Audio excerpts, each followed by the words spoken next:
I've always held a fascination with the sea, the vast blue oceans that account for two-thirds of the Earth's surface. I grew up on the west coast of Ireland, enjoying pristine and almost abandoned beaches facing out onto the cold and wild waters of the North Atlantic. My father served in the merchant navy for many years, and he taught me how to sail. It was from him that I learned about navigation, tides, and currents. Dad had many tales of adventure on the high seas, exotic locations, beautiful scenery and wildlife, but also of danger and tragedy. He always warned me that the sea is treacherous, and it can drive you insane if you let it. I wasn't put off, however, and spent much of my childhood dreaming of escape and adventure. I often wished I'd been born in an earlier time, when so much of the world was still a mystery, a blank space on the map, if you will. Having grown up in the latter half of the 20th century, I assumed that everything on the planet had already been discovered. As it turns out, I was wrong. I'm now a fully grown man in his early 40s. My naive, youthful exuberance has faded over the years. Nevertheless, I've never settled down, instead moving from place to place, continent to continent, whenever the opportunity arose. My life has been shaped by wanderlust and a yearning for adventure. But there's been one thing I've, inexplicably, not been able to escape from, no matter how far I travel. Somehow they always manage to find me, no matter how far I go. I often think back to that fateful day 30 years ago when the 11-year-old me made a decision based on naivety and a youthful sense of wonder. To be fair to my younger self, there's no way I could have predicted the long-term implications of my decision. If only I had known what I was getting myself into. But there's no way to turn back the clock. And now, as I face the end and feel nothing but fear and regret, I choose to share my story in the hope it will prevent others from making the same mistakes.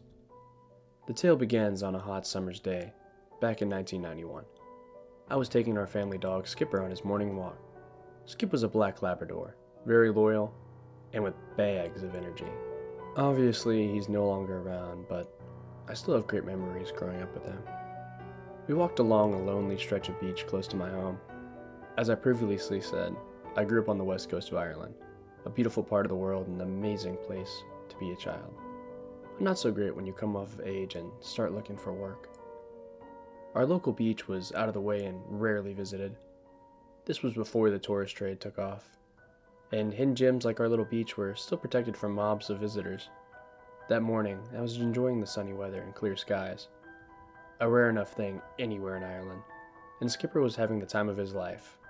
I let him off the lead to run on the sands while I looked out to the sea, daydreaming of adventure and escape. I was brought back to the reality by the sound of Skipper's loud barking. I saw him at the water's edge, the tide washing over his paws as he struggled to dig something out of the sand. I suspected it was nothing more than a piece of driftwood, but curiosity got the better of me as I jogged across the sands. "Here, boy," I called, prompting Skip to back off and end his barking frenzy, although he continued to keep a close eye on the object. Bending over, I saw a green glass bottle washed up and half buried in the sand. The top of said bottle was sealed with a cork, making it watertight, and inside appeared to be a rolled-up parchment of yellow paper. I felt a surge of excitement in the moment, realizing that I'd stumbled across a genuine message in a bottle. Now, messages in bottles aren't exactly a common thing these days, due to the onset of instant global communication, but they have a long and romantic history, dating back centuries. You'll probably be familiar with the hit song by Sting and several movies on the theme, but the original concept dates back to at least as far as the ancient Greeks. The basic idea is that you place a written note or communication in a sealed bottle, throw it out to the sea, and eventually the bottled message will be carried by the ocean's current and wash up on shore, possibly in an entirely different continent. For obvious reasons, this isn't the most reliable or quickest form of communication, but there is an incredible lore built around bottled messages. In my young mind, I associated such messages with shipwrecks, hidden treasure, castaways, and long-distance romances. Therefore, I was almost shaken with anticipation as I lifted the bottle and forced open the cork to reach the note inside. I held images of an SOS message from a ship that sank decades ago, or from someone who was stranded on a desert island somewhere. Perhaps I could play a role in solving an ancient mystery or rescuing a castaway who'd be given up for dead. I would be a latter-day hero. Looking back now, it all seems rather ridiculous, but I was an 11-year-old boy yearning for adventure. At the very least, I thought I might establish a pen pal type relationship with someone living overseas, which would be exciting enough, but in reality, I had no inkling of what horrors I would unleash by unsealing that bottle. The bottle itself was unremarkable, made of thick green tinged but transparent glass. It looked old, but there was no indication of how old. Dry sand poured from its neck as I opened it, and I slid my index finger inside to fish out the note. The dog-eared parchment was delicate, so much so that I feared it would fall apart in my hands. Therefore, I was very careful when I unfolded the paper. I discovered an undated letter written neatly in what appeared to be red ink. The ink was smudged in several places, making me think it had been written using an old-fashioned fountain pen, or perhaps even a quill.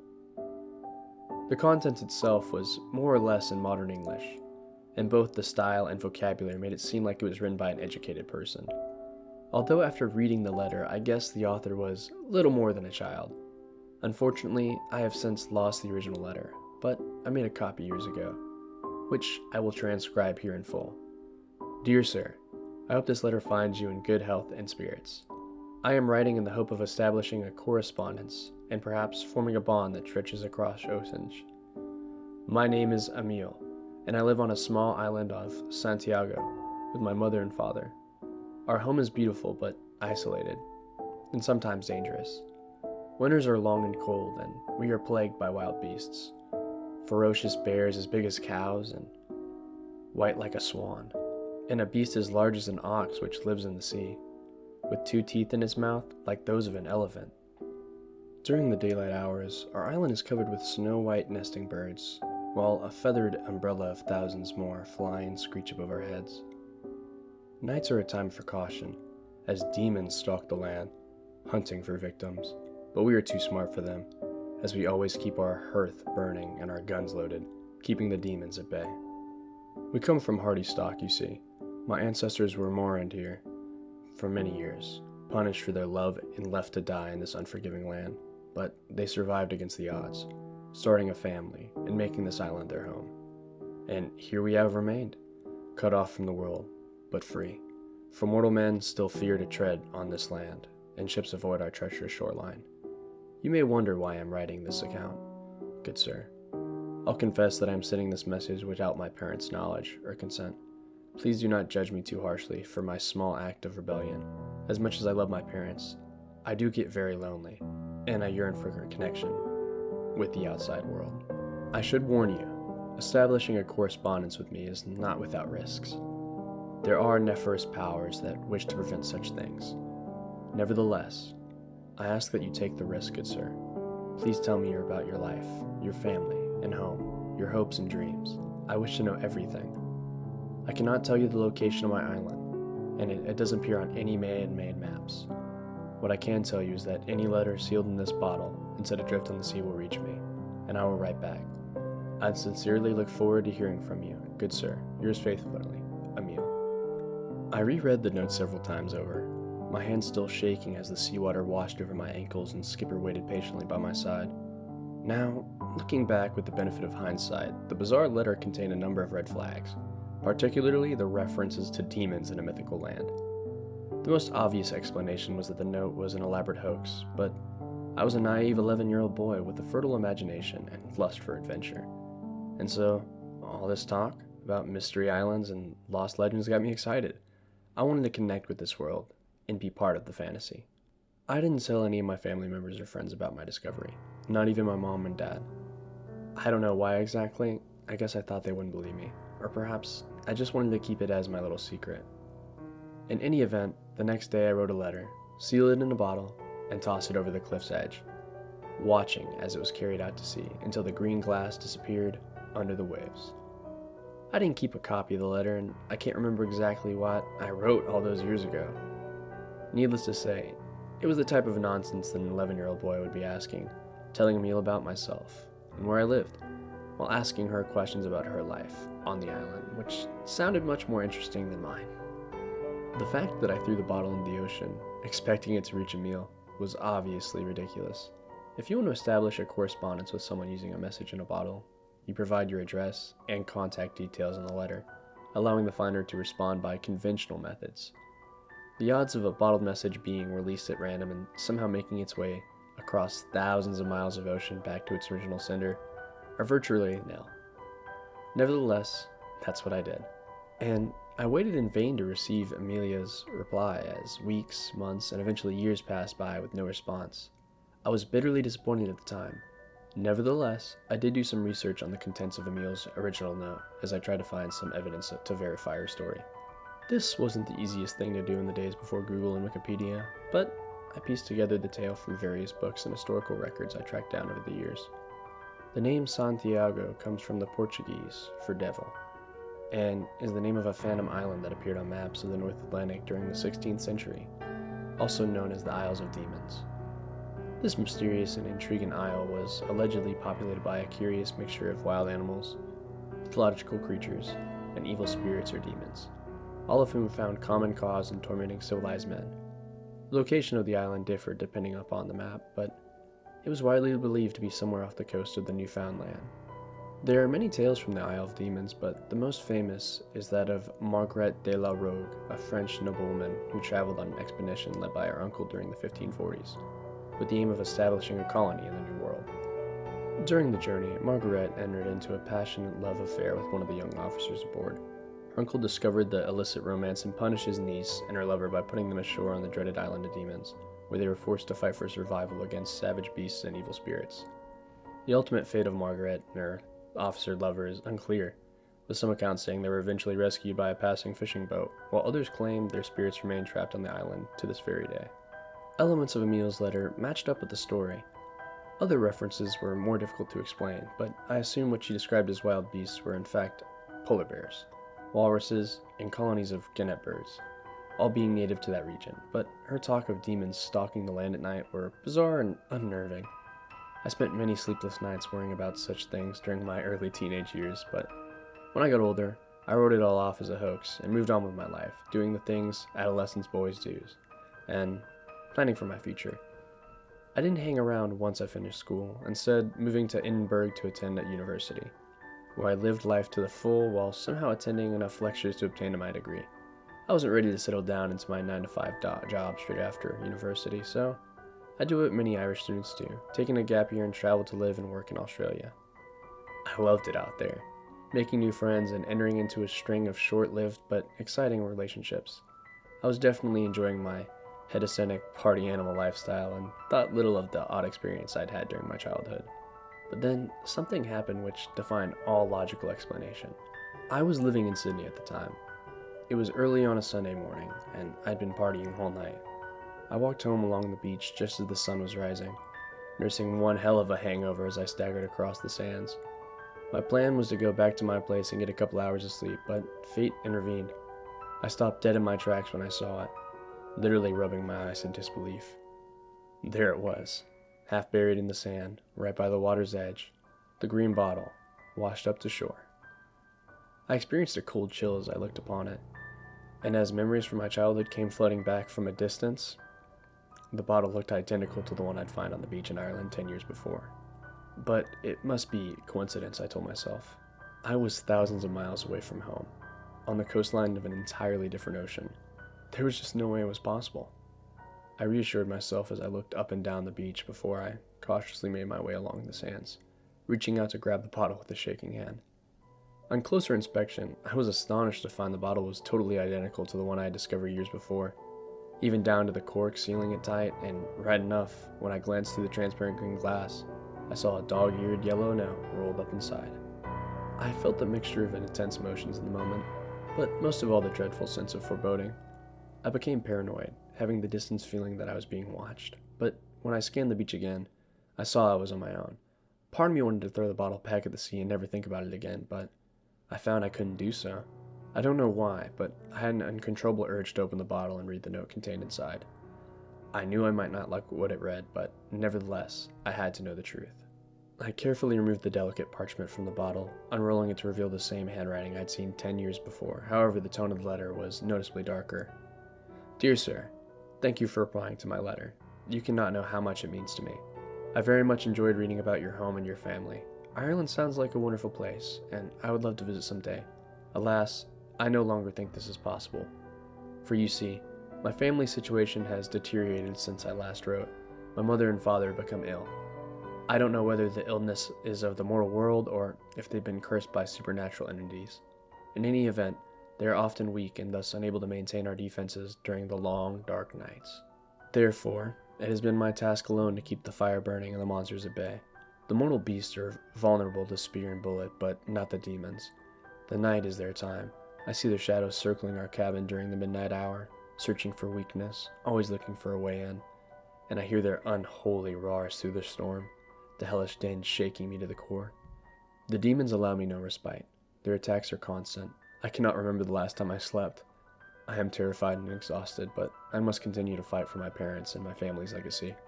When I feel my courage falter, I think of my ancestor Margaret. She gives me strength. God does not dwell in the past, and so I must survive on my own wits. I am sorry to be the bearer of such grim news, good sir. I do hope you will write back. Your last letter bolstered my spirits whenever I received it, and the thought of continuing our correspondence gives me hope for the future. I wish you all the best fortune, and look forward to hearing from you. Yours faithfully and forever, Emil. I stood there in a state of shock for what seemed like an eternity, reading the note over and over again as I tried in vain to make some sense of it all. There just wasn't any logical explanation I could fathom. Had someone been stalking me for the last 10 years, waiting for their chance to drop the bottle in my path? But how? And why? Why would someone follow me to the other side of the world to play such an elaborate trick? It made no sense. But the only alternative was the note was genuine, and Emil was real. I left the beach when the morning surfers began to arrive. I still felt extremely uneasy, but I'd recovered from the initial shock and devised a plan. I had a friend living in Sydney who was studying for his master's in archaeology at the University of New South Wales. He had access to a lab equipment, and after some bribery, I persuaded him to carry out carbon dating on the letter. I didn't tell him the full story, simply claiming I'd found the letter inside the cover of an old book and was curious about its origins. It took a couple of days for the results to come through, a tense wait, during which I could think of little else. I literally snatched the envelope out of his hands when he came to me. The results were unbelievable. The age of the parchment was impossible to determine with 100% accuracy, but it was at least a century old and perhaps dated back hundreds of years. What's more, the ink used to write the letter wasn't actually ink, but dried blood. My heart froze when I read the report, as it seemed to confirm my worst fears. My friend made no comment on the letter's content. I got the distant feeling he wanted to hand over the results and wash his hands over the whole affair. I didn't blame him, but unfortunately I didn't have the option of walking away from this. I couldn't stop thinking about Emil's letter and her chilling words. Who was she? And where was she? How could it be possible for a letter written centuries ago to be addressed to me? I had never believed in the supernatural, but what other explanation could there be? I spent many sleepless nights thinking about Emil and her horrific situation. The thought of this young woman alone, her parents sick, as she fought to protect her home against demons? What kind of hell was she living in? What had this poor girl done to deserve such a terrible fate? I thought long and hard about my response, going through several drafts before finally sealing the note and tossing the bottle into the sea. I really did want to help Emil and felt certain there must be some way I could save her. I guess you could call it a white knight's fantasy, but I was coming from a genuine place. I didn't receive a response by the time I left Australia, but I had a feeling Emil's reply would find me eventually. I lived throughout the rest of my 20s before I heard from her again. I won't claim that I spent a decade peening for Emil and dwelling on the contents of her letter. I lived my life, traveling, working, various jobs, making and losing friends, and entering into several love affairs, none of which lasted very long. I never did settle down, instead moving from place to place. I had some good times for sure, but the darkness stayed with me. I never did forget about Emil and the island of demons, about that poor girl fighting to save her family. I thought about her more and more, the closer it came to the anniversary, and I knew where I needed to be during the summer of 2011, Newfoundland. I spent weeks out there on the North Atlantic coastline, chartering fishing boats at great expense to visit and search the isolated and often uninhabited small islands of North Newfoundland. Including all of those rumored to be true, location of the legendary island of demons, I found nothing. I don't know what I expected. Deep down I knew I would never find Emil, but not in this world at least. On my last day on the island, I decided to walk the beach close to my hotel. I was only mildly surprised when I saw it. The green bottle washed ashore, with the uneventable note carefully rolled up inside. I knew the routine by now. Not that this was made things any easier, but my heart was beating so fast in my chest and my hands shook as I reached out to recover the message. The first thing I noticed was how Emil's writing had deteriorated from her last letter. For a woman who wrote her correspondence in blood, her penmanship had always been exemplary, but this time around it was little more than a scribble and barely legible. Clearly she'd written this note in a hurry or a state of distress, and probably both. This didn't bode well. I had a genuine sense of dread as I read her words, and what she wrote was this. Good sir, I can't thank you enough for your kind letter. You seem like a good man, and I have no doubt you would come to my aid if you could. I can feel your presence. You're so close, yet might as well be on the far side of the moon. I never regarded myself as a shrinking violet or a damsel in distress needing rescued. Far from it. Ever since I was young, I have fought hard to survive, and I will continue to fight until my last breath. But, alas, I fear my time is almost at an end. My beloved parents have passed away. I can't remember when they died exactly. Time is a way of playing tricks in the godforsaken place. I know my father passed first, and my mom soon after. I buried them both in the cold, hard ground. It was all I could do. I'm all on my own now, and I'm so very tired. There was a storm last night, the worst one yet. The hailstones lashed down on the rocks from dusk to dawn, and the winds were so heavy I feared our little cabinet would be blown to kingdom come. They came shortly after midnight, their hellish cries so loud. They drowned out every other sound. I struggled so hard to keep my heart alight and the barricades up, but in the end, my strength faltered. He broke through. I don't believe I have the words to describe the evil I encountered in that moment. A minion of hell? Most definitely. A demon? Very possible, but the creature did not appear in the form I would have imagined. It took the shape of a man dressed in dark robes. A hood covered his head. He stood in my open doorway, the wind and rain beating down heavily behind him, but there wasn't a drop on him. I should have defended myself. Normally I would have hesitated, but in that moment, I was frozen in fear. I watched on in terror as he slowly reached up with his bony right hand. Roofings had revealed the horrors which lay underneath. I expected to see his face, but instead there was nothing but darkness. A black, empty void that shook me to my very core. I felt like my immortal soul would get sucked to the damn void. There was nothing I could do to save myself. I was entirely at this monster's mercy, but just as I prepared for the end, he spoke to me. I don't know how, as he had no mouth, but yet he did. His voice was so deep and raspy and bore no resemblance of that of a mortal man. He just spoke 2 words, saying, "Not tonight." And in a blink of an eye, he was gone, disappearing into a thin air, leaving the open doorway and the storm behind him. I was spared last night, but I strongly suspect the demon will not allow me to live much longer. My time is coming, and I must make my peace. I do appreciate your kindness and compassion, good sir. Your letters have brought me so much joy in these dark times, and I do hope you can write to me at least one more time before I meet my end. Take care, good sir. Yours faithfully and forever, Emil. There were tears in my eyes when I read her words. I couldn't bear it. To know Emil was going through hell and there was nothing I could do to help her. My 30s weren't a good time for me. I never did get back on an even footing, and my life slowly fell apart.